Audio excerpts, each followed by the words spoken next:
Email marketing works best when it's driven by customer behavior, not guesswork. Now in this video, I'll be walking you guys through how we use Triple L for our 7 and 8 figure ecom clients. I'll walk you through how we get a clear picture of how customers actually shop, when they buy, how often they come back, and what products they move towards. This is the data that we use to build email strategies that are aligned with the customer journey, instead of just relying on assumptions. So I'll show you guys the best reports that we use from Triple L and how to turn them into actionable email marketing strategies that increase repeat purchases and grow your customer lifetime value. So with that being said, let's get started. All right, so let's start with what I like to call the email marketing problem. Now, most brands create their email strategy in a vacuum. So they say things like, we'll send 2 campaigns a week, or we'll build a welcome flow, abandoned cart flow, etc. And now all these things sound good on paper, but it pretty much ignores the most important question, which is, how do your customers actually behave? So when we analyze your customer data, you start to see patterns. Things like, are your customers one and done, or do they typically come back?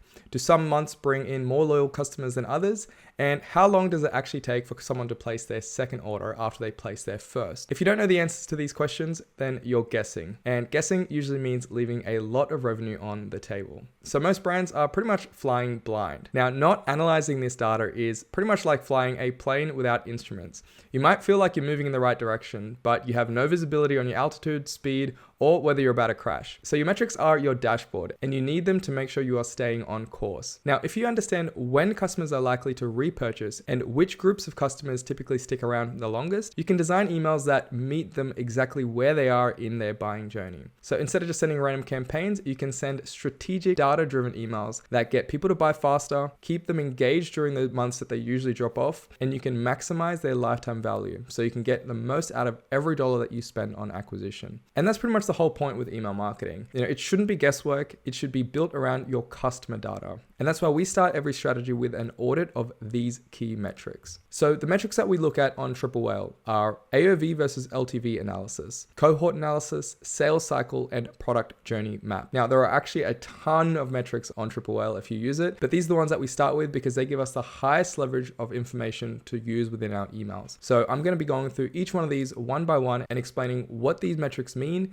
and how we use them within our emails. So let's start with the AOV versus LTV analysis. So AOV, basically that means average order value, pretty much means the average that a customer spends when they make a single purchase on your website. And then LTV means your lifetime value. So how much a customer spends with you over a set period of time. So we look at numbers like LTV 60 and LTV 90. LTV 60 just means how much a customer has spent over the first 60 days with you. And then of course, LTV 90 would just mean how much a customer spends within the first 90 days with you. So on Triple L with the LTV analysis, we see our average order value is $129. And then our LTV 60 is $141. So basically what this means is that a customer that places their first ever order typically is at an average of $129, and then your average customer lifetime value within the first 60 days is $141. So that's about a 10% change. So why is this important? Now, if we look at the gap of AOV and LTV, it pretty much tells us whether customers are buying once or whether they're coming back for more. Now, if your LTV 90 is only slightly higher than your AOV, which in this example it's only 10% higher, that shows us that most customers haven't bought again since their first order with you 90 days ago. So most people are really only buying once within the first 90 days for this brand. Next is our cohort analysis. Now this might look crazy, but it's actually very, very simple when you break it down. So a cohort analysis is basically just a group of customers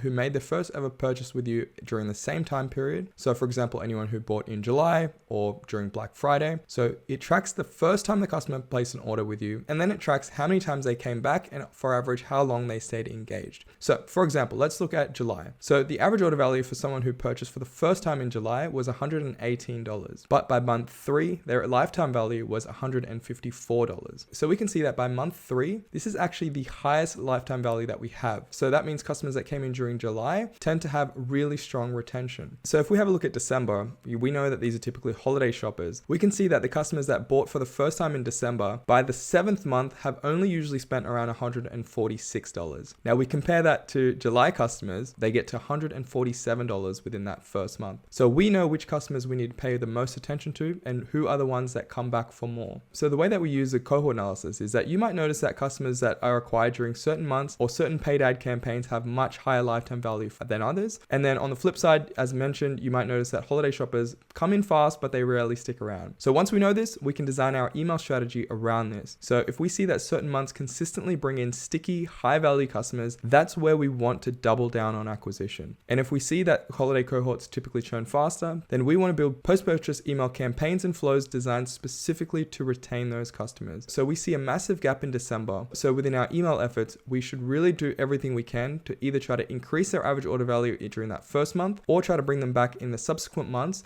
to try to increase their customer lifetime value. The next metric that we look at is the sales cycle. So the sales cycle is the average time that a customer spends between purchases. So for example, how long it takes for a customer to get from their first to their second order or the second to their third order and so on. So most brands discover that the biggest gap is actually between the first and second purchase. So we can see that the biggest chokehold here is between order 1 and 2. If we can do everything possible to reduce this time between the first and second order, then we know that once the customer places their second order, they come back for their third order very quickly, and then their fourth order is extraordinarily fast. It's within 56 days, and then the time between the next orders get less and less. So basically, if we were to analyze this, we can see that the good news is that once a customer makes that second or third purchase, the gap shrinks substantially. Instead of over 90 days, they come back every 30 to 45 days. Now, how do we use this in email? So within our emails, we want to be very intentional about our targeting during those windows. So what we want to do is set up an aggressive flow that personalizes recommendations and offers a limited time incentives for anyone to place their second order. And we want to trigger this flow, say 30 to 45 days after their first purchase. We can use a tiered offer based on order value. And again, our goal is to really try to bring this from 90 days down to 60 days or even 50 days. So if we can do that, then we know that we have a much higher likelihood of the customers coming back for the third, fourth, fifth order. Now, the next thing that we want to focus on is our golden window, which is orders 2 to 4, because we know that we've caught a great tailwind. So if we can double down on this window, we can start substantially increasing our customer lifetime value. So a flow that we like to set up is a VIP onboarding series after their second order. So we can highlight a milestone like you're only one order away from becoming a VIP. So do everything we can to try to get them to place that next order. So basically it's a flow that incentivizes them to place more orders to reach milestones, to become VIPs, so then they can get even more perks and benefits. And other things that we can add is encourage bundling or subscription for products with high repeat rates as well. And lastly, we want to look at the customer journey map. So the customer journey map visualizes how customers move from one product to the next.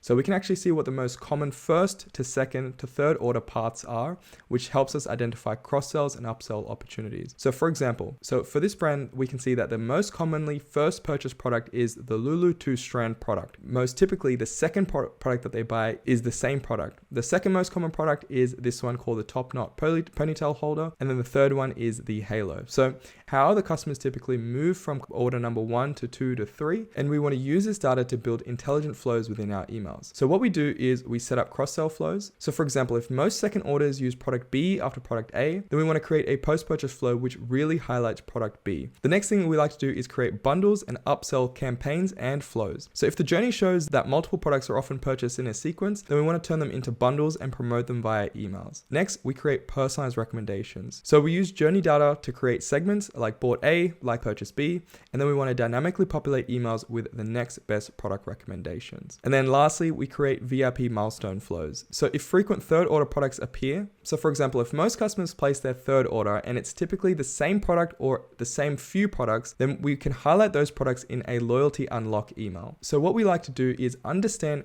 what are the most common product journeys, and then we basically want to leverage them within our emails intelligently. So that's pretty much it. If you have any other questions, feel free to reach out. If you don't currently use TripleWell and you want help setting it up, feel free to book in a call using the first link in the description below, and I can help you guys set that up. Thank you so much for making it this far. I really do appreciate your time. I hope this video was valuable. If it was, please consider subscribing and liking this video. I'll see you guys in the next video. See ya.